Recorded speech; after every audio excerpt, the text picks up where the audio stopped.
Most of us have used LinkedIn to search for a job or to make new professional connections. But how can AI help facilitate all the many ways users engage with LinkedIn? Find out today when we talk with Ya Xu, LinkedIn's head of data. Welcome to Me, Myself, and AI, a podcast on artificial intelligence in business. Each episode, we introduce you to someone innovating with AI. I'm Sam Ransbotham, Professor of Information Systems at Boston College. I'm also the guest editor for the AI and Business Strategy Big Idea program at MIT Sloan Management Review. And I'm Shervin Khodabandeh, Senior Partner with BCG, and I also co-lead BCG's AI practice in North America. Together, MIT, SMR, and BCG have been researching AI for 6 years now, interviewing hundreds of practitioners and surveying thousands of companies on what it takes to build and deploy and scale AI capabilities across the organization and really transform the way organizations operate. Shervin and I are excited today to be talking with Ya Xu, Head of Data at LinkedIn. Yeah, thanks for taking the time to join us. Welcome. Thank you for having me. Let's start with your current role. What do you do for LinkedIn? I am part of the engineering organization. I lead the team that's called Data. I know it's very confusing to people outside of LinkedIn to realize what data really means. But essentially, if you think about all the data science, AI, and privacy engineering, it's all happening in my organization. So we do all the way from research to production. So it's a pretty big organization that is really helping the company realizing our ambition in data in AI. And what is that ambition? Is really using AI, using data to help create economic opportunity for the global workforce. Comment a little bit more about that. I like, by the way, how you said, look, it's all about creating opportunity and economic value. And you didn't say it's about bringing the most advanced technologies and building sophisticated algorithms, and which is all, I'm sure, part and parcel for what you do, but you started with a very higher meta framing and positioning. Really encouraging to hear that, but just generally comment on what that is for LinkedIn and what role does AI play in that? First of all, I think that creating advanced technology, to me, that is how. The end goal is not just creating technology, but really, like I mentioned, creating opportunities. Maybe I would break it down a little bit. I don't know how well the audience understand LinkedIn in general. Like, we like to think of ourselves as we have three key marketplaces, right? We have our knowledge marketplace, where if you think about as people creating content on LinkedIn and people consuming content and getting informed so that they can advance in their career and making the right connections to the right people. So that's what we call knowledge marketplace. We also have the talent marketplace. This is when job seekers come to LinkedIn, and also employers and companies posting jobs and recruiters, finding the right talent for the companies, right? So that's our talent marketplace, which also include our learning, thinking about individuals or professionals who are reskilling themselves so that they can continue to advance in their career or finding new opportunities. The third marketplace is really what the product services marketplace. This is where marketers come to LinkedIn platform and then really try to identify the buyers for their product and services. Sales individuals coming to LinkedIn and really try to identify the buyers as well for them. So if you're thinking about the role that AI plays, hopefully with that context, it's very clear that obviously in the knowledge marketplace, we are really trying to match the content creators with the right content consumers. In the talent marketplace, we really just try to match the job seekers with the right companies and with the right opportunities. And then for the product and services marketplace, we're just trying to match buyers and sellers, etc. Right? So when you put in that context, I hope it's very straightforward to say that obviously data and AI plays such a essential role, because how do you match them? Is really through advanced technologies that we have in data and AI. So how do you match them then takes us to variety of use cases and experiences. And just curious, how do you come up with those? What is the process where You've got the business side and you've got the technology and engineering and data side working together. Take us through the recipe. Yeah. I would actually maybe start getting to the tactical aspects of things. I think LinkedIn is a very unique place because the way that I describe LinkedIn as the three different marketplaces, and then the way that data and AI play a role, that's how our CEO described LinkedIn. What I've described is not so much like, oh, this is our data or AI view of LinkedIn. This is LinkedIn as a company's overarching view of LinkedIn. So hopefully that set the stage for how integrated data and AI is for the mission and the vision of the company, for how the company operate, for the collaboration that we can talk more about, for how different product development process work and collaboration happens across different team boundaries, right? Like that's where I wanted to start with because it's just one word. It's very integrated. Yep. Tactically, and like maybe just like talk about a little bit of how we are organized. LinkedIn is very functionally organized. So if you're looking at who sits at our CEO's table, you have essentially all the functional heads, right? Head of engineering, head of product, head of sales, head of marketing, head of legal, HR, head of obviously finance. So we are having a very strong muscle because of that to work cross-functionally. And so even though that all the data science and AI functions are in my team, we have the muscle and the structure to enable really strong collaboration between all the other functions that we work with in order to bring the AI solutions to production, to life, and to deliver those values to our members and customers. So concretely, my team, I have leaders who are focused on different areas.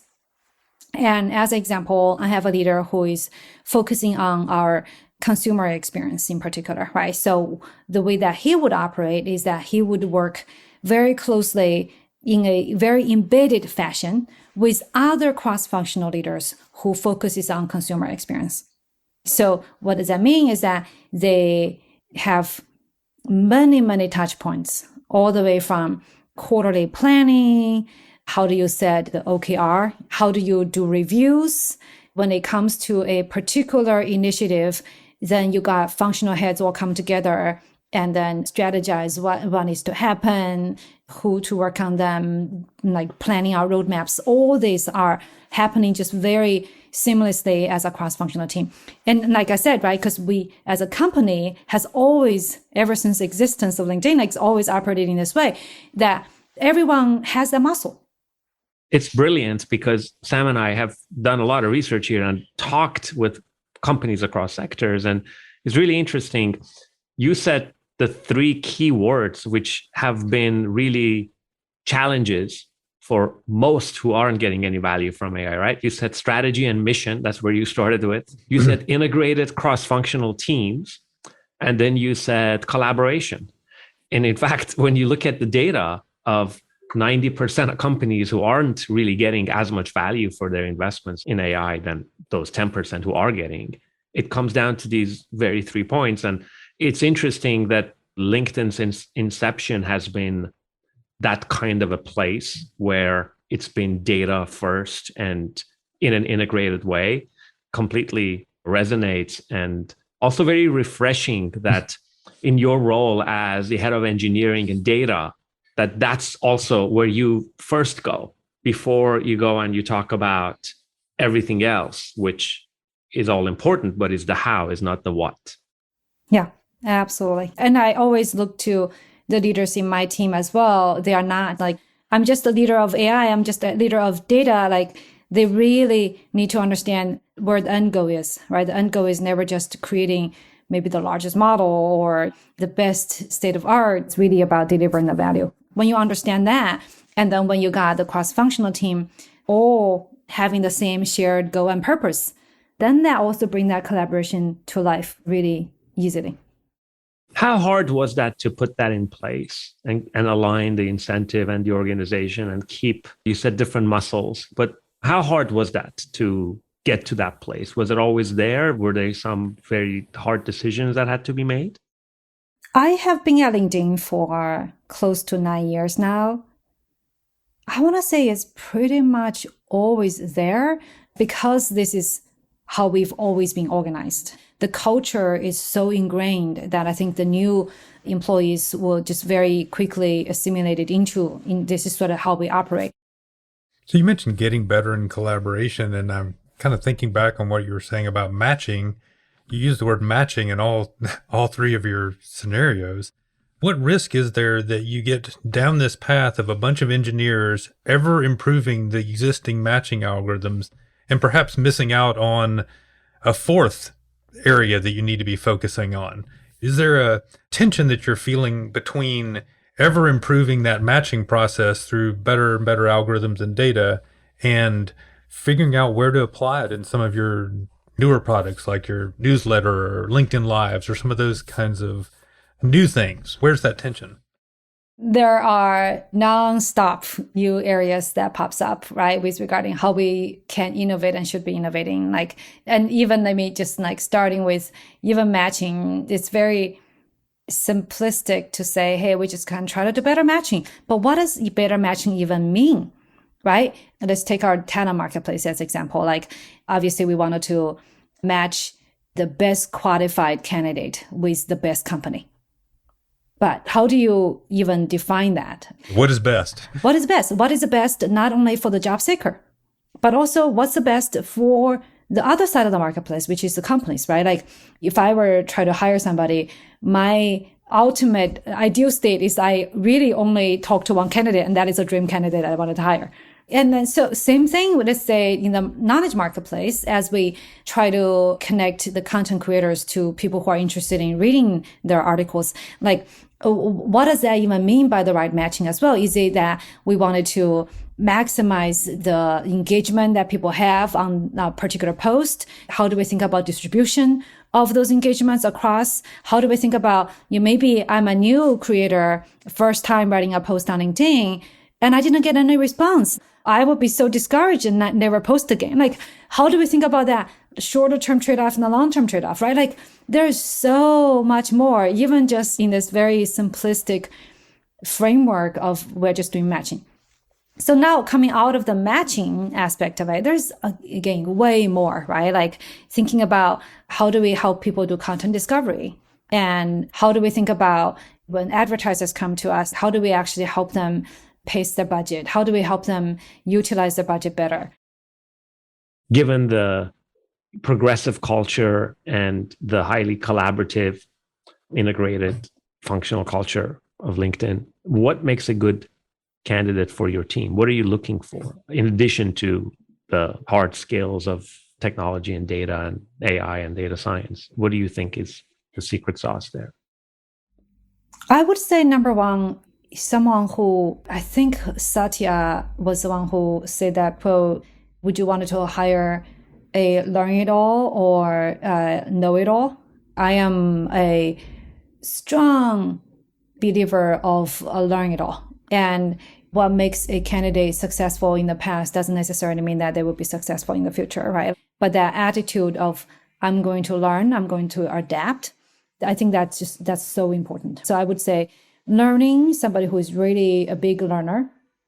And the second one is someone who is just curious. Because when you are curious, you have that drive, you have that, I'm going to get to the bottom of it, right? Like so much of the amazing progress we've made is because someone is like, you know what?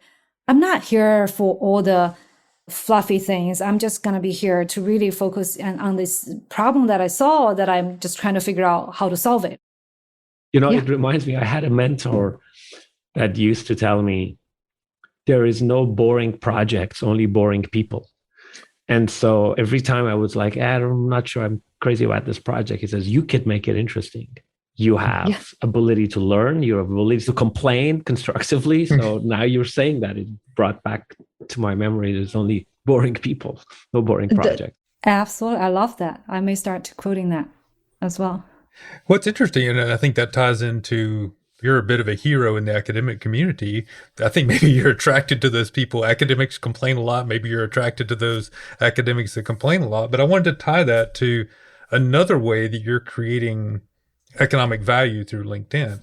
And I think one thing that's really fascinating here is that you've got a platform that has insight into what's going on into the economics of the invisible hand, making the invisible hand visible. You've got unparalleled insight. I was hoping you could talk a little bit about the things that I'm aware of some of the things you've done with code and with your LinkedIn Graph projects with the academic world. What are you doing in that aspect to get the insights into those things that we've just never had insight into before? Really, really good point. Because of the volume that we have on the platform and how much economic opportunity activity that happens on the platform, that we particularly have that insights into like future work, what skills are in demand, like how different companies are hiring, which industry is hiring more and hiring less. And even just like thinking about the equity aspects of it as well, right? Like do women, men, having different rate of job changing, et cetera, advancements in their careers, right? All that. So tons of insights that we have on our platform. So what we have done, and Sam, you kind of alluded into, is, by the way, we call all these activities, this vibrant activity on our graph, what we call economic graph. And we have started a particular effort on economic graph probably like at least 6 years ago, where we essentially stand up a team that includes a bunch of folks on my team with our policy teams, with our comms teams, with our editorial teams, that really try to share and bring some of those data and insights to the external communities.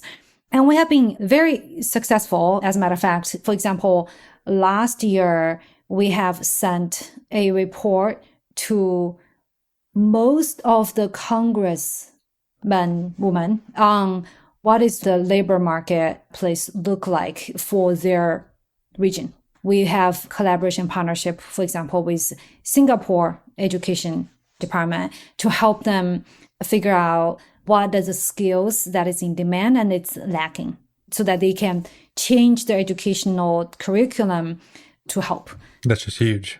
And then we have worked with, obviously, like a lot of other institutions, either much more directly with a particular local government or with some like World Economic Forum, G20. We share a lot of our reports with them to help influence some of the policies they have. Another simple example is we are really helping the border community know what the green skills, people who are either hiring for green skills, people who are like, where is that talent going? So that as we invest more in green energy, that both the governments and those industries can be more guided in that from talent perspective. That's huge. You've been featured in Fortune's 40 Under 40. You've written a book. You've given numerous speeches. You're a very successful practitioner in a very successful company. I'm curious, what would your advice be to your peers in other organizations that are leveraging AI as the how to achieve whatever the what of their company is? What would be like the two things that you think might not be obvious to others? Maybe my first thing that came to my mind is maybe not so provocative. It's really just have the best talent. And it's so important. And I am such a strong believer that when you bring the best people, all you need to do is to get out of the way and then helping them to be successful. And then wonder just happens. Many of folks on my team can do their job way better than I can do their job, especially in a field that is constantly innovating. I always joke about it. It's like how the pace that this field, this domain is changing. It's just like 300, 400, 500 miles per hour. It's crazy. I mean, I got my PhD in this domain, and I was in this workshop that was talking about graph neural network and just graph learning in general. And what the practitioners are doing today, like versus, when I was doing my thesis 10 years ago, it's entirely different. And what was state of art 10 years ago is nowhere to be found in today's practice. So I think that's, again, just re-emphasize on how important it is to bring the best people and the talent, especially in a very innovative space. And the second thing I want to say is, maybe this is a little less obvious, is to make data and AI work in a company, the way to do it is not to build a wall. Not to build a wall between folks who knows data and AI and people who don't know data and AI. And by the way, this is a general pitfall, either in the mindset of people or how companies are organized, is if you have this, let's say you got an expert team who's like the world class in data and AI, and then you just expect, hey, you know what, like the rest of the company knows nothing about data and AI. I think what you said about talent is probably not obvious to many. And I also think it really corroborates your earlier point about curiosity and learning. I mean, if those are the ingredients, then of course talent matters a lot. So thank you for that.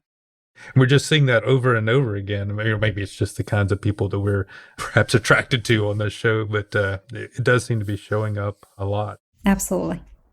Okay, so is this time for the 5 questions? Should we do sure. that? Or yeah, do that. Do you know about this? I do not know about this, but fire away. Oh, we didn't tell you? All right. So we Surprise. have this. I like surprises. We have this thing where we have like 5 questions. You could just riff, give an answer. So what's your proudest AI moment?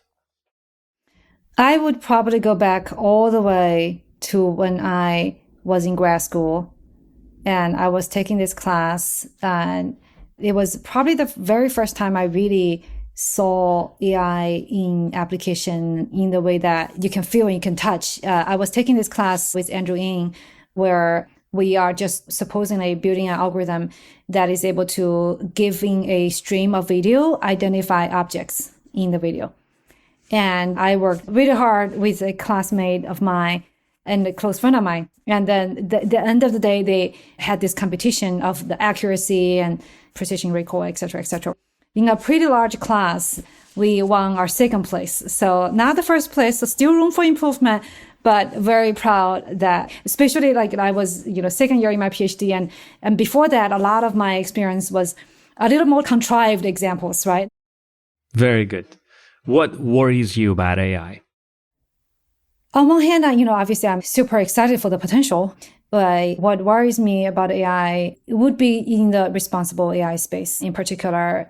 Obviously, I'm really glad the attention that responsible AI is able to get in the public and in the research community, in industry as well. But at the same time, like, it's not just a buzzword. We got to really put it in practice and making sure that we are continue to research on how we are able to identify biases that AI system can bring. And it's a super challenging space. I've been working in this space for, I want to say extensively a couple of years now, and just knowing how challenging this is. So my call to action to your audience is definitely lean in the space and research, continue to push the boundaries on what's possible. Very well said. What is your favorite activity that does not require technology? That's easy. It's skiing. That requires technology. It does not require technology. The ski. Oh, come on. By that argument. Yeah, and you could explain that to anything. Come on. Like about 4 years ago, I really got into skiing. And the reason I love about skiing, it's a forced meditation. It's like you go down the hill, and I'm not nearly a good skier, but like all I think about is how can I get down safely? Yes. Nothing else came to mind. So that, and I was sure you were going to say gradient descent. That's funny. But I also like every time when you go out, it's different because the snow condition, the weather, the slope all adds variability to how you actually do when you ski in that day. So I love that just because, it's never status quo. What was the first career you wanted, like in your childhood? What did you want to be when you grew up? Well, if you say way back, I joke about it still today. Like I told my mom I wanted to be president. I'll vote for you. What's your greatest wish for AI in the future? It's just really hope AI should serve the people and help everything that we're doing to be more efficient and better. And I mean, I would say that in general about technology, right? Like so many things that we were not able to do, now we can do because of AI and technology. So I'm continuing to be very bullish about that. And I'm very excited that I can be part of it. Thank you. Yeah, it is absolutely wonderful talking to you. I was thinking back at what you were talking about muscles. And when you first said muscles, I have to say I was thinking biceps. I'm thinking about big muscles. But, as we've talked, I'm now thinking more like eye muscles, like focus, like getting the granularity, because what you're talking about is the data that's going to let us see things that are happening in the world that we just have not been able to see before. And I just think that's fascinating. And we really enjoyed talking to you today. Thank you so much. Thank you. Thank you for having me. Yeah, it's been truly, truly insightful. And thank you for making time. Of course. Thanks for joining us today. On our next episode, Shervin and I talk with Nitzan Mekelbrobov, eBay's Chief AI Officer. Hope you can join us then. Thanks for listening to Me, Myself, and AI. We believe, like you, that the conversation about AI implementation doesn't start and stop with this podcast. That's why we've created a group on LinkedIn specifically for listeners like you. It's called AI for Leaders. And if you join us, you can chat with show creators and hosts, ask your own questions, share your insights, and gain access to valuable resources about AI implementation from MIT SMR and BCG. You can access it by visiting mitsmr.com/AI for Leaders. We'll put that link in the show notes, and we hope to see you there.